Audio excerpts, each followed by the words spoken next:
Qu'est-ce qui s'est passé? Moi, je pense que c'est banal parce qu'on a confondu des affaires qui ne devraient être jamais confondues. Surtout, l'idée de se préoccuper de ce qui est fait et bien fait. Stéphane Bureau. Bonjour Stéphane. Salut Mario.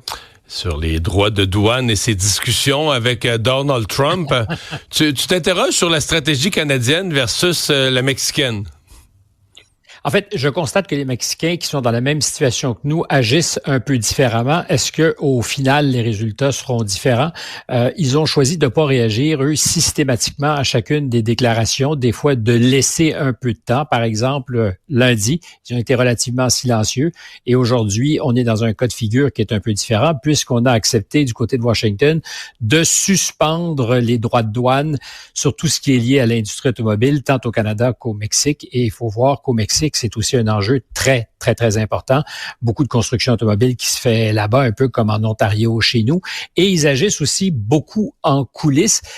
Une chose, parce que tu parlais du yo-yo, alors effectivement, on est dans une espèce de yo-yo débile où du jour au lendemain, tu peux changer d'opinion sur des affaires qui sont aussi structurantes pour des entreprises qui ont des intérêts au Canada, bien entendu, mais aussi aux États-Unis. Il faut juste voir le cours à la bourse des titres des grands constructeurs automobiles hier pour voir que les décisions de M. Trump ne font pas mal qu'au Canada, mais peuvent faire vraiment mal aussi à des entreprises américaines.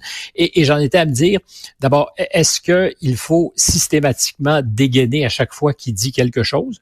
Parce que les choses sont, elles, mouvantes et continuellement. Deuxièmement, est-ce qu'il y a des gains en matière commerciale pour le Canada comme pour le Mexique à donner en échange des menaces de M. Trump quelque chose de substantiel parce qu'il devient le seul juge et arbitre de ce qui le satisfait. Il n'y a pas une tierce partie qui dit « Ben oui, vous vous êtes retrouvés à mi-distance, vous avez trouvé un compromis et sur la foi de ce compromis, on peut s'entendre puisque de toute façon, la signature des États-Unis, sinon même celle de M. Trump, en l'occurrence d'un traité de libre-échange qu'il a signé, n'est garante de rien. Donc, si c'est garant de rien, dans les circonstances, est-ce qu'on ne devrait pas plutôt essayer de faire des grandes promesses symboliques, comme certains l'ont fait, peut-être jouer dans le sens du poil. Oui, on fait nos efforts, mais éviter de donner des morceaux, en tout cas, ou de s'engager sur des choses, sachant que ce qu'on va livrer sous la pression et sur la foi de menaces répétées de M. Trump seront peut-être jamais assez. Évidemment, ce que je dis ce matin, je peux présumer qu'au bureau du premier ministre, on y pense, mais je vois que les Mexicains ont une autre manière. Ouais. Puis, comme je te dis, on verra si ils tirent mieux leur marron du feu. Il est censé y avoir une conversation entre Mme Sheinbaum, je pense, et Donald Trump aujourd'hui. Mais elle a annoncé déjà que sa réplique, sa riposte, donc les tarifs imposés par le Mexique, elle va faire une espèce de gros événement, spectacle quasiment dimanche sur la place centrale de Mexico, là, où elle va annoncer la riposte. Là. Mais même méthode, c'est-à-dire que on a choisi de se donner du temps, d'annoncer qu'il va se passer quelque chose, mais de ne pas préciser ses intentions. C'est-à-dire qu'elle a gardé quelques cartes avec elle. Et à terme, est-ce que ça fera la différence? J'en sais strictement rien.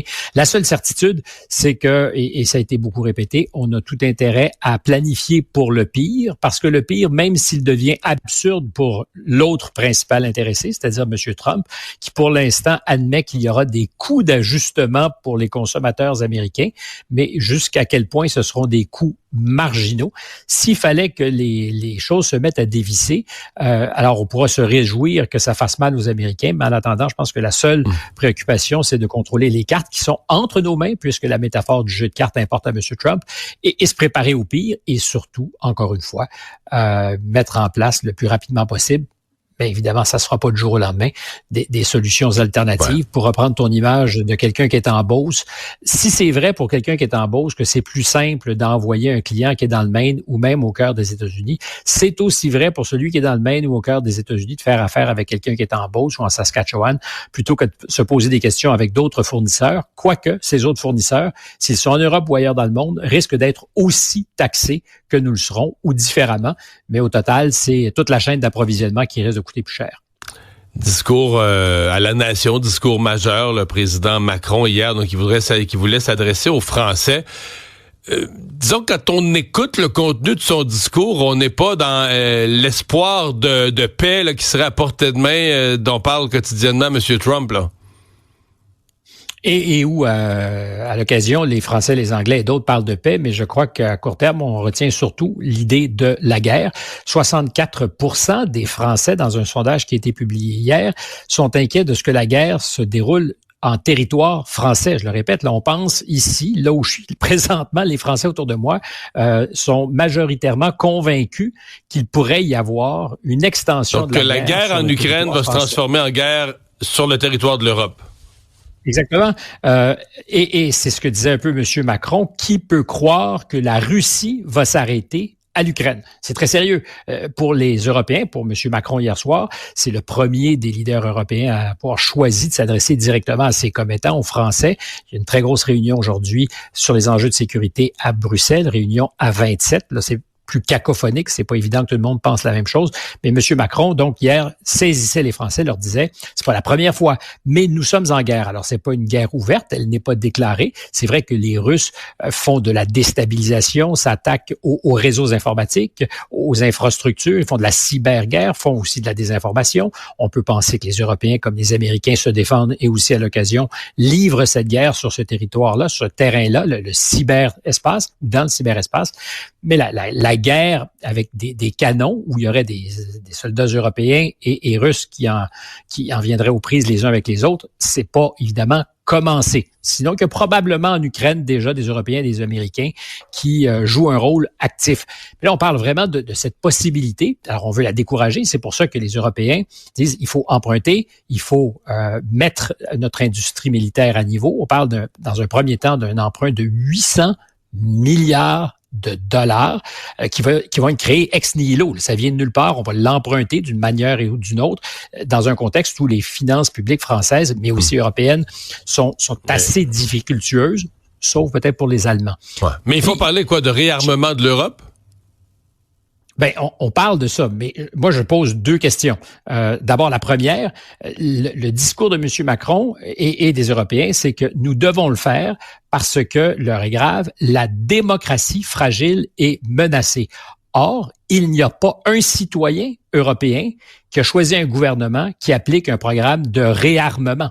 Ça aurait pu être fait au cours des dernières années. C'est une menace qu'on voyait venir. Et là, du jour au lendemain, il y a 2 semaines, on parlait pas de ça. Du jour au lendemain, il y a une variable, les États-Unis qui apparemment pourraient prendre leur distance avec l'Europe. Mais du jour au lendemain, on est dans une situation où, toute affaire cessante, on se réarme. On parle maintenant d'investir 3,5, 5% des PIB de ces pays-là dans l'industrie de l'armement.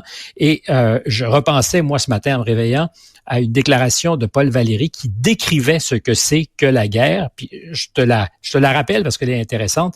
C'est un massacre de gens qui ne se connaissent pas au profit de gens qui se connaissent mais se massacrent pas. Et on parle souvent des fabricants de canons. Et donc, je ne suis pas en train de t'annoncer que le programme, c'est de faire en sorte que les Européens se massacrent les uns les autres, sinon que ce massacre ait commencé à la ligne de front entre Ukrainiens et Russes, et que tu n'as pas un électeur, nulle part, qui a choisi de voter pour ce réarmement. Je pense que ça aurait dû être amorcé il y a longtemps, mais même en Allemagne, et je t'explique la culbute, elle est folle.